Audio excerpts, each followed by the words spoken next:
There's so many teachers I want to thank for encouraging a young girl to continue to push ahead and to make me do well enough to be successful. I was a kid at school who really struggled with the education system, and a lot of it was just way too theoretical for me.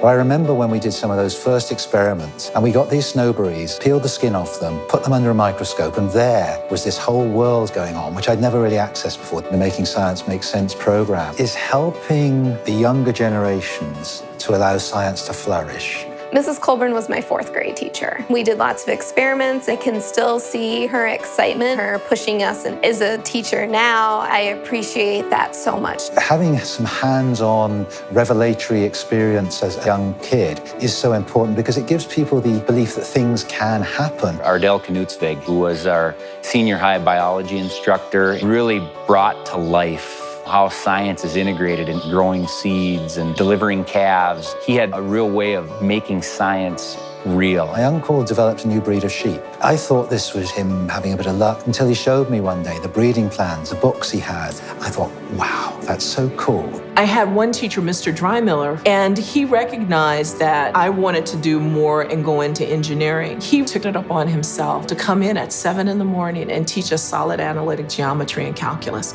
He said we were going to need those courses, and they weren't offered at our school. I think science is crucial in kids' education. They are the ones that are going to develop the things that we need to feed and sustain the world. Every year, I'm still seeing more benefits of hands-on learning. We need to do that by involving kids. Science isn't something you study, it's something you do. Every day, whether you're a farmer or you're an engineer or you're a makeup artist, science is involved in it. I want to thank my uncle. I would like to thank Mrs. Colburn. I want to thank Mr. Drymiller. I would like to thank Mr. Knutsvig for igniting that spark of curiosity in me and helping me understand how science is involved in everyday life. To learn more and share a thank you, visit saytku.com.